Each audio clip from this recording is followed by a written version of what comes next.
See, whatever you're doing, however you spend your time, that tells you who you are. So think about what it is you like to create in your life experience. Once I look at how you commit your time, once I do an evaluation on how you spend your time, I can tell you exactly what you're committed to. People that say they have dreams or want to open a business or want to do something differently than what they're now doing, they don't like their jobs, they're unhappy, they're unfulfilled. People who say they want to improve their income level, look at how they spend their time. How they spend their time, the commitment of their time, how they use that will really tell the truth. People who said, I'd like to do better, but you don't find them in vocational or technical schools, upgrading their skills and their knowledge, how they spend their time, that will tell you what's going on. People who say they want to normalize their weight, they want to be healthy, but every time you see them, they're eating, that will tell you that they're committed to being obese for the rest of their lives. People tell you they want to stop smoking and they're lighting up at that time. Folk that say, I want to stop drinking, and every time you're in their face, they're reeking with alcohol, that will tell you what's going on. Don't have to listen to what they say, just watch what they do. Commitment shows up in your life in what you do. On the other hand, you can make the commitment to your life that you don't like the results that you have and that you're going to do something about it. See, that power is available to all of us. People who look at life and decide, I want something different for myself. Carol Hatfield. Carol lives in Detroit, single mother, decided that she wanted to go into her own business, did not have enough money to do it. She wanted to have a health food store. She sold her car and used the money to start in a little storefront, a little hole in the wall. She rode to work on a bicycle. And then when she got enough money, she bought a motor scooter and did that for a long time. She's now a very successful person. She now has 3 health food stores. She said it was hard, it's a struggle, Les. She said, but I did it. She said, I made the commitment to do it, and I did it. Why is it that people are frightened by commitment? Because when you say the word commitment, that intimidates a lot of people. Why? Because it means you have to deliver. See, most people, you ask them, hey, look here, I'd like for you to do this. They'll say, I'll try. I'll try means that is my escape clause. When I don't come through, it's really a polite no. I don't have the courage to tell you no, so I'll tell you I'll try. Hey, look here, I need you to come to this meeting. I'll try. I say, what do you mean? You're going to lean toward the meeting? Try and sit down. You either do or you don't. Try and take this pencil out of my hand. You either do or you don't. There's no such thing as try. So most people like to use that language. They don't want to commit themselves because commitment means, among many things, no excuse is acceptable. That's what it means. No excuse. That if you decided that you're going to do this, if it becomes hard, then do it hard. If it's difficult, so what? If it's inconvenient, so what? See, a lot of people made a commitment to come here tonight, but they looked outside and said, it's raining. The temperature dropped. It's cold outside. And they decide to give up on their commitment. And that's how people do about their dreams. They don't honor their commitment to themselves. Let me tell you what happens when you don't keep your commitment. Number one, it begins to deplete your self-esteem and it erodes your self-image. It weakens your faith in yourself. You don't feel good when you don't keep your commitments. The other thing is that you begin to develop weak relationships with people. People begin to realize they can't depend upon you. They can't rely on you because you won't keep your word. You've established that kind of reputation. Just think, what would your life be like if you decided to keep your commitments? What will all of our lives be like if we decided to keep our commitments? That we decided to do the things that we said that we were going to do. That we wouldn't even speak it unless we were going to do it. If we decided just for a week, just see what your life can be like. Just let's do it for a commitment to make it a 7-day commitment that I won't say I will do anything unless I'm going to do it. And find out what your life will be like. Let me tell you what, if you follow it through, if you keep your commitment to the commitment, at the end of the 7 days, you'll feel strong and powerful. Because by honoring your commitment, each time that you do, that empowers you. whatever discipline that is required, whatever it is that you must do. So I'm suggesting, number one, commit yourself to live in the present. I saw the movie, The Dead Poets Society, Robin Williams, and they had a line in there, seize the moment. Many of us are not able to move forward and develop and manifest our greatness because we spend so much time looking back or worrying about the future. Seize the moment. See, you cannot go into the future and manifest your greatness when you have various things in your life that's blocking you.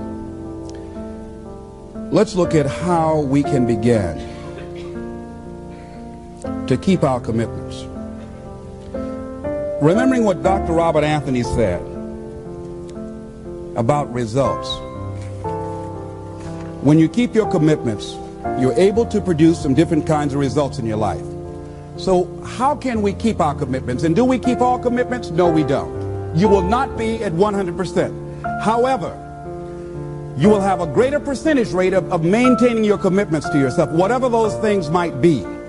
If it's going into business, if it's changing a habit that you know that works against you, if it's overcoming self-destructive behavior, if it's retraining your thinking, if it's reinventing yourself, if it's trying to begin to design your relationship differently, all of us have the possibility, by focusing and really harnessing our attention and concentrating on it, we really have available to us the power to honor our commitments in those particular areas. So number one, make it priority. See, no one would go get on an airplane if you thought your chances of getting there to your destination were as good as your luggage. Am I correct? See, and I say the reason that you will reach your destination more times than your luggage will is because the airline, and I'm glad that they do, has made it a priority to move the human beings from one point to the other safely. Not send you off to Boston or someplace with your luggage. So I'm not really upset when my luggage doesn't show up. I'm glad they delivered me, because they've made me a priority. See, they have made delivering you to your destination important. So if you want to honor your commitment, whatever you decide that you're going to do, make sure you make it important. Make sure it is priority. Keep it before you. The other thing is, whatever that you want to do, whatever you want to begin to create and beginning to manifest your greatness and strengthening your level of commitment, and it's really exercising your will. Find something that you want to do on your goal, one action step, but make sure it stretches you, that it challenges you, but it's doable, that you can do it. This year I decided that I was going to exercise. So I started out doing just 10 setups and 10 push-ups. I know I can do that and not get upset about it. I can do that without thinking. So I started out small. Now I'm up to 50, but if I try to do 50 starting out, I wouldn't still be doing it. So I started doing it in manageable segments. Do that, and that strengthens your will. So my commitment now is strengthened and fortified by the activity of actually doing it. So now I can expand and build from there. When I decided to begin to manage my money differently, and I started saving 5% of my money, then I increased it to 10%, then to 15%. So now I have disciplined myself to live off 75% of my income.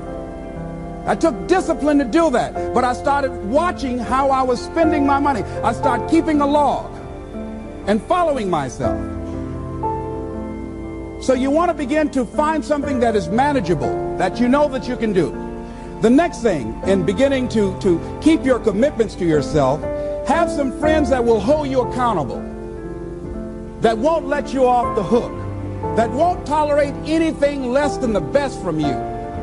People that will support you in this new way of being, in this new state of consciousness. The other thing is that important is have a contingency plan. See, many times when you make a commitment to do something, there are some other variables that will happen that you can't control or you perhaps did not think about. So you want to have some other plans going on. You want to become creative.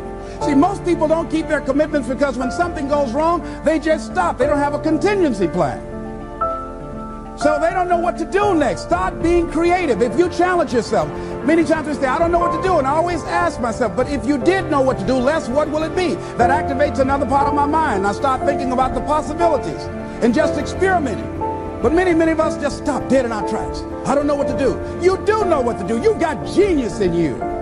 Challenge yourself. Push yourself. Make yourself come up with something. Use your imagination. And what you will find is that you know more than you realize that you know. That you're more creative and more resourceful than you realize that you are. And as you do that, the more you do it, the easier it will become. At first, it's going to be a struggle. And after you get into a certain level of consciousness, you will ask yourself, how is it that I didn't see this before?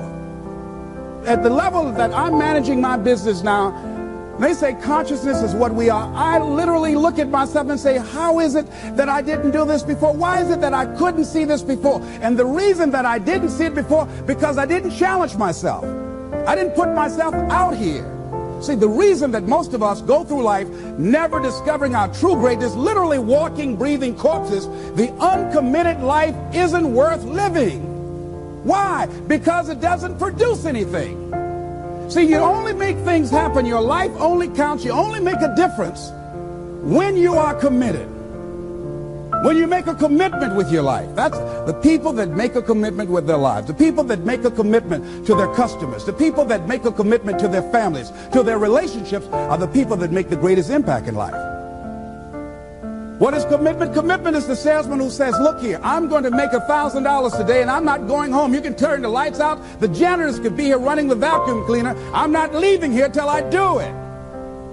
I used to be a door-to-door salesman. I had X number of TVs. I had a minimum amount that I knew I had to sell every day in order to provide for my mother, who was ill at the time, who had lost her job at the M&M cafeteria because of arthritis. And I said, I'm going to go door to door, and sometimes I would not come home until 1 o'clock at night, knocking on people's door, people closing. What do you want? Would you like to buy a nice working month's television set, no money down? No. What about an Emerson TV? No.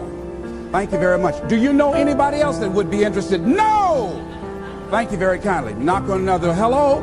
Would you like to buy a nice working television set, no money down? No, get away from our door. Thank you very kindly. Do you know anybody else would be? Yeah, my cousin, he lives 2 doors down. Thank you very kindly. I tell him you sent me.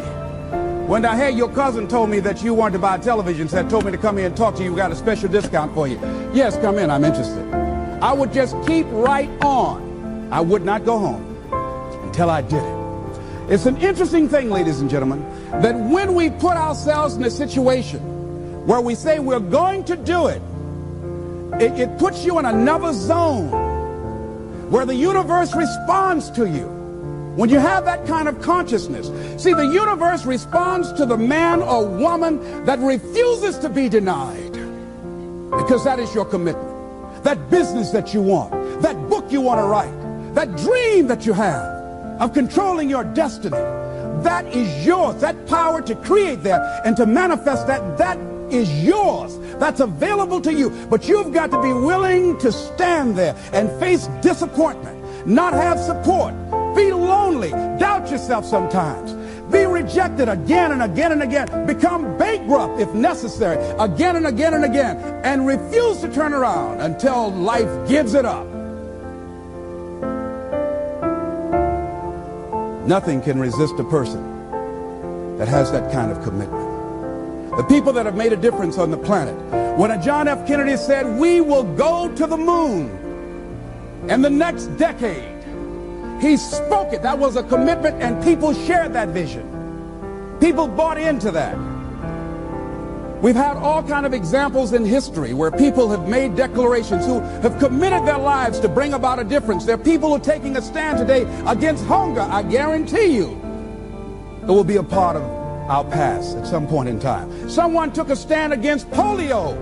It no longer plagues us as it once did, because someone said, it is my commitment to eradicate it from the face of the earth. Someone made the commitment. The reason that we're here and enjoying the democracy that we have, someone made a commitment that whatever is required, if it means that I die. I remember Paul Robeson, here I stand for, I can do no other. And that's how you must be. Commitment means standing up for your life. It means honoring yourself. It means beginning to say and to see and recognize your alignment and oneness with the universe, and that you are a channel for life to express through. And we short-circuit it with anger. We short-circuit it with fear. We short-circuit it with envy. We short-circuit it by being lazy or apathetic or giving up easily. Why? We say, oh, it's too hard, it's too hard. We don't challenge our spirit. Ladies and gentlemen, there's nothing as powerful as the human spirit. You can't destroy it. You can pervert it, but you can't destroy it. I was reading Man's Search for Meaning by Viktor Frankl. What a powerful book. I'm reading it now for the 7th time. And he gives so many graphic examples of the power of the human spirit.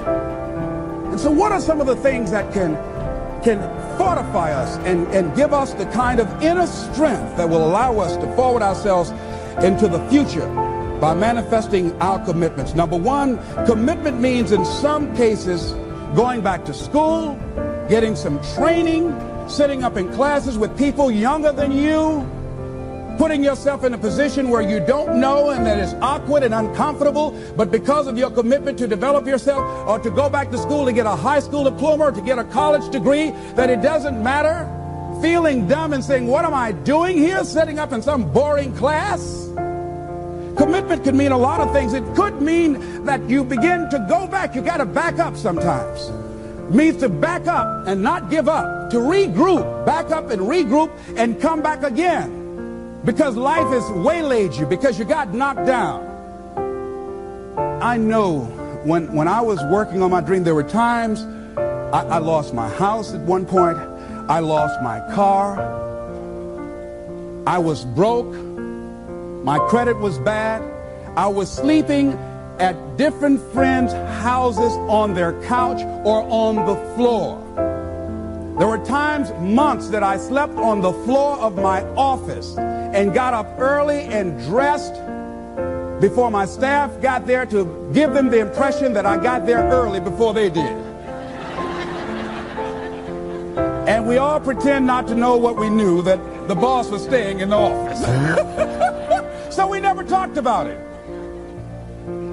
But I refuse to give up on my dream. And what happens, they say, you know, in the prosperous years, you put it in your pocket. In the lean years, you put it in your heart. It makes me appreciate it even more. Even more. I wouldn't trade it. I wouldn't trade it for anything.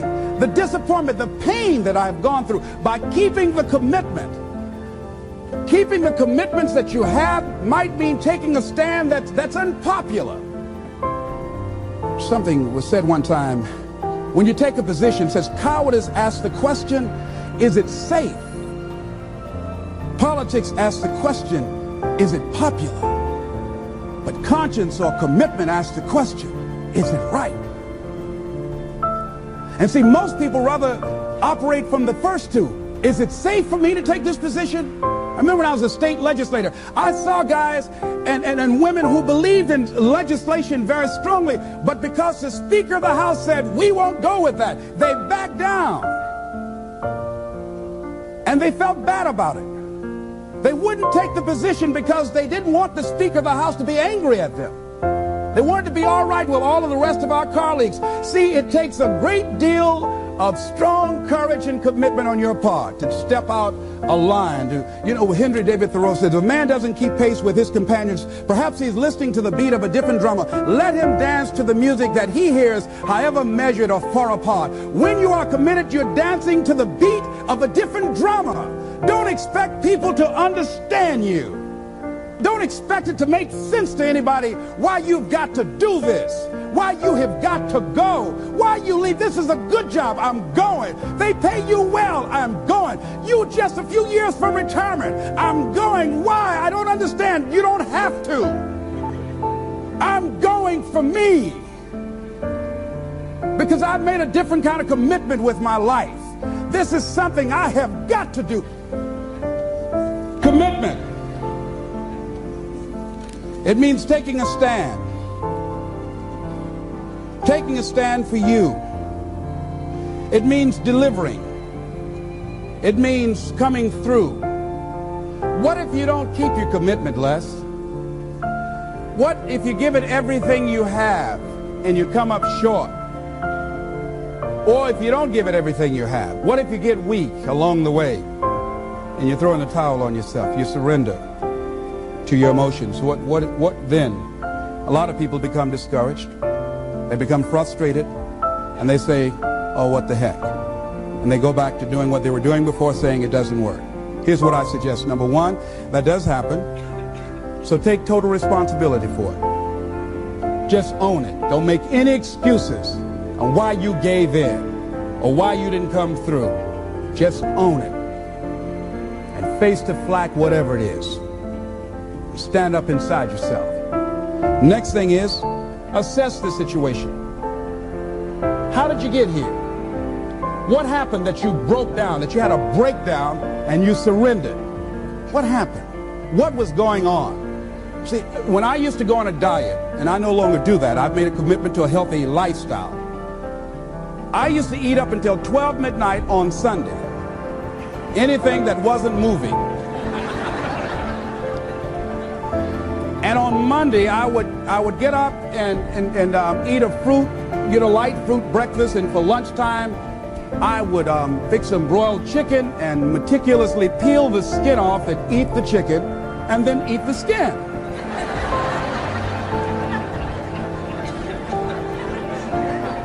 Do 5 setups, look in the mirror, and become discouraged because my stomach doesn't look like a washboard or one of the Abbott Haley dances. And I say, what the use? And then I go to the refrigerator and eat food cold standing right there in the refrigerator.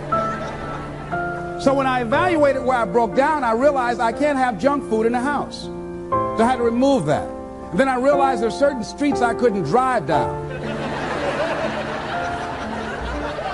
So I changed my route. I stopped taking people to lunch or to dinner because I couldn't sit there and watch them eat. When I had to go someplace and speak and they were eating, I said, call me downstairs when it's time for me to speak, because if I sit at the table looking at them, the food's going to call my name. And I know this. So I had to begin to make sure that I wasn't putting myself in a position where I would give up on my commitment. Am I making sense to you? So I began to strategize around avoiding situations where I knew that I was going to become weak. Another thing I do when I don't keep my commitment, I either deny myself something or I do a trade-off.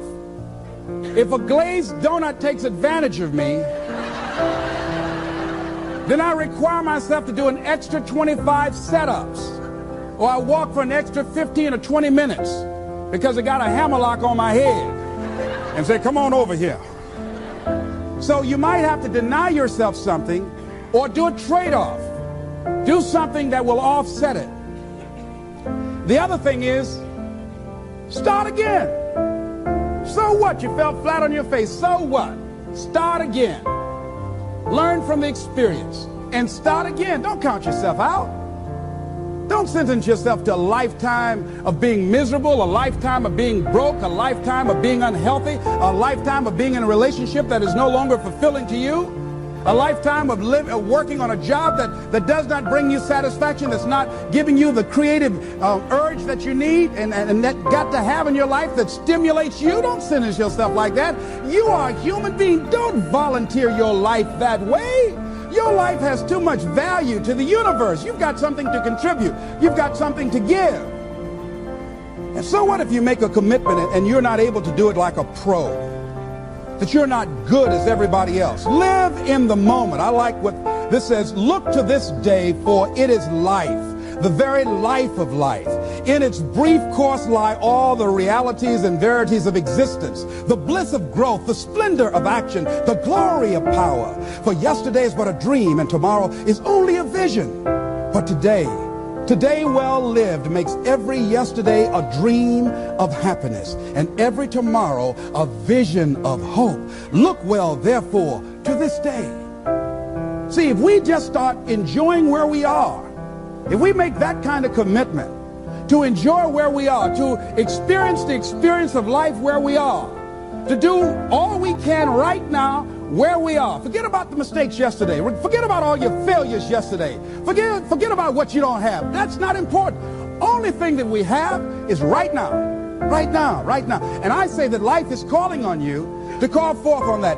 The optimists, which I think one of the most positive groups in the world, they have something called the Optimist Creed, and I like, it says promise yourself. I changed it to commit yourself, because I think that commitment has more power than promise. It says commit yourself to be so strong that nothing can disturb your peace of mind, to talk health, happiness, and prosperity to every person you meet, to make all your friends feel that there is something in them, to look at the sunny side of everything and make your optimism come true, to think only of the best, to work only for the best, and expect only the best, to be just as enthusiastic about the success of others as you are about your own, to forget the mistakes of the past and press on to the greater achievements of the future, to wear cheerful countenance at all times and give every living creature you meet a smile, to give so much time to the improvement of yourself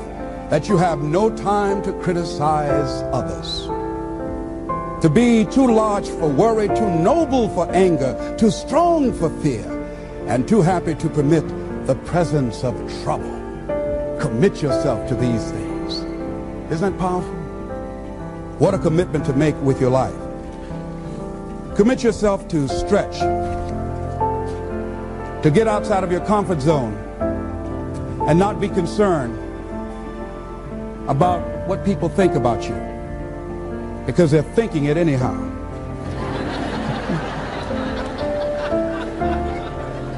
Don't worry about what they will say.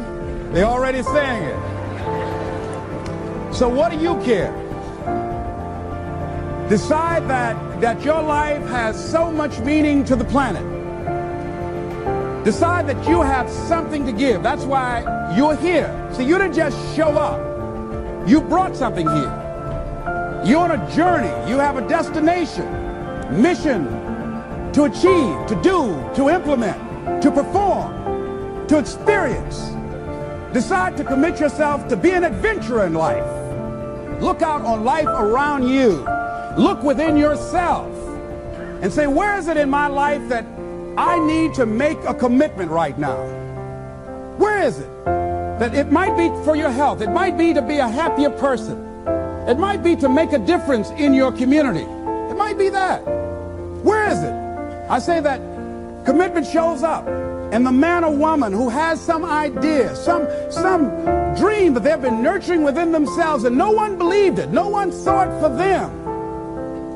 That they weren't masters at it. They weren't experts at it. No one would build a statue and ever call their name and recognize them. They never made it to the front page of the newspaper, but they had something that was theirs, something that was their baby, something that they loved and they believed in, and they just did what they could with what God gave them with their dream. Commitment shows up, and people that are willing to give themselves a chance, who look at their lives, look within themselves and say, I know that this just cannot be it for my life. I know that there's something I'm supposed to do. I don't know right now. Or maybe you do know. Maybe you do know and you've talked yourself out of it. And I understand that. Because I'm late. No. Everything happens as it should. I got the courage to step out, to become committed. I was seriously not serious before. And I decided, it took me some time to build up the courage to become committed because it frightened me. So I understand wrestling with it. I wish I could tell you I've been doing this for 20 years. I haven't. I'm just glad that I decided to become committed before I left here. And wherever you are, decide that you're going to commit your life now and let it show up in your contribution. Let it show up in what you have to share. And whatever commitment that you make, honor your commitment as yourself. Honor your word as yourself. Whatever you put out there, do it with what you've got. I want to thank you very much for your consciousness. This is Mrs. Mamie Brown's baby boy, Leslie Calvin Brown, saying it's been a plum-pleasing pleasure as well as a privilege. Thank you all. Here.